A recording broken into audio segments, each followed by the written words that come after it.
Hi all welcome back to Kanasu cooking YouTube channel. ಎಲ್ಲರೂ ಹೇಗಿದ್ದೀರಾ? ಎಲ್ಲರೂ ಚೆನ್ನಾಗಿದ್ದೀರಾ ಅಂತ ಭಾವಿಸ್ತೀನಿ. ಬನ್ನಿ ಇವತ್ತು ಮದುವೆ ಮನೆಯಲ್ಲಿ ಮಾಡೋ ಥರ ಶಾವಿಗೆ ಪಾಯಸನ ಹೇಗೆ ಮಾಡೋದು ಅಂತ ನೋಡೋಣ. ಇನ್ನೇನು ವರಮಹಾಲಕ್ಷ್ಮಿ ಹಬ್ಬ ಬಂದಿದೆ. ದೇವಿಗೆ ಈ ರೀತಿ ನೀವು ಶಾವಿಗೆ ಪಾಯಸನ ಮಾಡಿ ನೈವೇದ್ಯಕ್ಕೆ ಇಟ್ಟರೆ ತುಂಬ ಚೆನ್ನಾಗಿರುತ್ತೆ.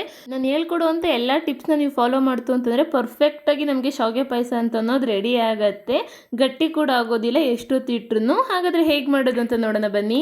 ನಾನಿಲ್ಲಿ ಒಂದು ಕಡಾಯಿನ ಬಿಸಿ ಆಗ್ಲಿಕ್ಕೆ ಇಟ್ಟಿದ್ನಿ. ಕಡಾಯಿ ಕಾದ ನಂತರ ಒಂದು 4 ಟೇಬಲ್ ಸ್ಪೂನ್ ಆಗುವಷ್ಟು ತುಪ್ಪನ ಸೇರಿಸ್ಕೊತಾ ಇದ್ನಿ. ತುಪ್ಪ ಕಾದ ನಂತರ ನಿಮ್ಗೆ ಇಷ್ಟ ಆಗಿರೋವಂಥ ಡ್ರೈ ಫ್ರೂಟ್ಸ್ನ ಸೇರಿಸ್ಕೋಬೇಕಾಗತ್ತೆ. ನಾನಿಲ್ಲಿ ಬಾದಾಮಿ, ಗೋಡಂಬಿ ಮತ್ತು ದ್ರಾಕ್ಷಿನ ಸೇರಿಸ್ಕೊತಾ ಇದ್ನಿ. ನಿಮ್ಗೆ ಯಾವ ಡ್ರೈ ಫ್ರೂಟ್ಸ್ ಬೇಕು ಅದನ್ನ ಸೇರಿಸ್ಕೋಬೋದು. ನಿಮ್ಗೆ ಎಷ್ಟು ಬೇಕು ಅಷ್ಟನ್ನ ಸೇರಿಸ್ಕೊಳ್ಳಿ. ಇಷ್ಟು ಮೆಷರ್ಮೆಂಟ್ ಅಂತ ಏನಿಲ್ಲ. ನಾನಿಲ್ಲಿ ಒಂದು 2 ಟೇಬಲ್ ಸ್ಪೂನ್ ಆಗುವಷ್ಟು ಸೇರಿಸ್ಕೊಂಡಿದ್ನಿ. ಇದೆಲ್ಲ ಬಣ್ಣ ಚೇಂಜ್ ಆಗೋವರೆಗೂ ಚೆನ್ನಾಗಿ ಫ್ರೈ ಮಾಡ್ಕೋಬೇಕಾಗತ್ತೆ. ಎಳೆ ಉರಿನಲ್ಲೇ ಇದನ್ನು ಚೆನ್ನಾಗಿ ಫ್ರೈ ಮಾಡ್ಕೊಳ್ಳಿ. ನೋಡಿ ಬಣ್ಣ ಬದಲಾಗ್ತಿದೆ. ಇಷ್ಟಾದರೆ ಸಾಕು. ತುಂಬ ಜಾಸ್ತಿ ರೋಸ್ಟ್ ಮಾಡೋಕೆ ಹೋದರೆ ತುಂಬ ಸೀದೋದಂಗೆ ಆಗಿಬಿಡುತ್ತೆ. ಇದನ್ನೆಲ್ಲ ಒಂದು ಪ್ಲೇಟಿಗೆ ಎತ್ತಿಟ್ಕೋತೀನಿ ಇವಾಗ. ಬಾದಾಮಿ ಸ್ಕಿಪ್ ಮಾಡೋರಿದ್ರೆ ಸ್ಕಿಪ್ ಮಾಡ್ಕೋಬೋದು. ಗೋಡಂಬಿ ಮತ್ತು ದ್ರಾಕ್ಷಿ ಅಷ್ಟೇ ಹಾಕ್ತೀವಿ ಅಂತಂದ್ರೂ ಏನು ತೊಂದರೆ ಇಲ್ಲ, ಚೆನ್ನಾಗಿರುತ್ತೆ.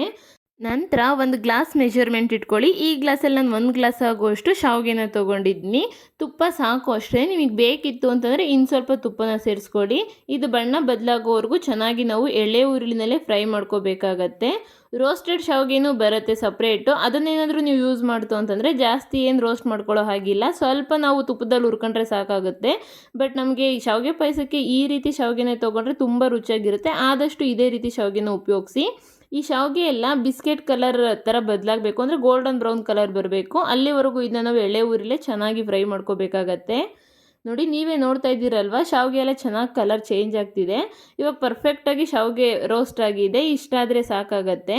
ನಂತರ ನಾನು ಯಾವ ಗ್ಲಾಸಲ್ಲಿ ಶಾವಿಗೆ ತೊಗೊಂಡಿದ್ದೆ ಅದೇ ಗ್ಲಾಸಲ್ಲಿ 2.5 ಗ್ಲಾಸ್ ಆಗೋವಷ್ಟು ನೀರನ್ನ ಸೇರಿಸ್ತಾ ಇದ್ದೀನಿ. ಅಂದರೆ ಬಿಸಿನೀರನ್ನ ಸೇರಿಸ್ತಾ ಇದ್ದೀನಿ. ನೆನಪಿರಲಿ, ಬಿಸಿನೀರನ್ನೇ ಸೇರಿಸ್ಕೊಳ್ಳಿ. ಬಿಸಿನೀರು ಸೇರಿಸ್ಕೊಂಡಾಗ್ಲೇ ಶಾವಿಗೆ ಪಾಯಸ ತುಂಬ ಚೆನ್ನಾಗಿ ಬರೋದು. ಕರೆಕ್ಟಾಗಿ ಮೆಷರ್ಮೆಂಟಲ್ಲಿ ತೊಗೊಳ್ಳಿ. ನಾನು 2.5 ಗ್ಲಾಸ್ ಅಷ್ಟು ನೀರನ್ನ ಸೇರಿಸ್ಕೊಂಡಿದ್ದೀನಿ. ಈ ನೀರಿನ ಪ್ರಮಾಣ ಸ್ವಲ್ಪ ಕಡಿಮೆ ಆಗಬೇಕು. ಅಲ್ಲಿವರೆಗೂ ಇದನ್ನ ಚೆನ್ನಾಗಿ ನಾವು ಕುದಿಸ್ಕೋಬೇಕಾಗತ್ತೆ.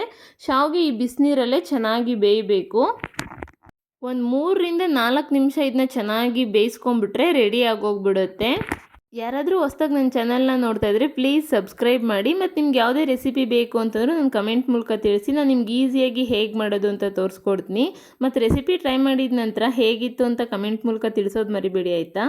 ನೋಡಿ ನೀರಿನ ಪ್ರಮಾಣ ಎಲ್ಲ ಕರೆಕ್ಟಾಗೆಲ್ಲ ಕಡಿಮೆ ಆಗಿದೆ. ಇವಾಗ ಶಾವಿಗೆ ಬೆಂದಿದೆಯಾ ಇಲ್ವಾ ಅಂತ ಹೇಗೆ ನೋಡೋದು ಅಂತ ತೋರಿಸ್ಕೊಡ್ತೀನಿ ನೋಡಿ.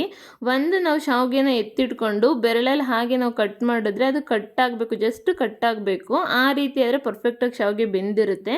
ತುಂಬ ಜಾಸ್ತಿ ಬೇಯಿಸ್ಕೊಂಡ್ರೂ ಚೆನ್ನಾಗಿರೋದಿಲ್ಲ. ನೋಡಿ ಈ ರೀತಿ ಕಟ್ ಆಗ್ತಿದೆ. ಇಷ್ಟು ಬೆಂದರೆ ಸಾಕು ಶಾವಿಗೆ ಪರ್ಫೆಕ್ಟಾಗಿ ಬೆಂದಿದೆ ಅಂತ. ನಂತರ ಅದೇ ಗ್ಲಾಸಲ್ಲಿ 3 ಗ್ಲಾಸ್ ಆಗುವಷ್ಟು ಗಟ್ಟಿ ಹಾಲನ್ನ ಸೇರಿಸ್ಕೊತಾ ಇದ್ದೀನಿ. ಹಾಲಿಗೆ ನೀರನ್ನ ಮಿಕ್ಸ್ ಮಾಡ್ಲಿಕ್ಕೆ ಹೋಗಬೇಡಿ. ಗಟ್ಟಿ ಹಾಲನ್ನೇ ಸೇರಿಸ್ಕೊಳ್ಳಿ. 3 ಗ್ಲಾಸ್ ಆಗುವಷ್ಟು ಹಾಲನ್ನ ಸೇರಿಸ್ಕೊಳ್ಳಿ.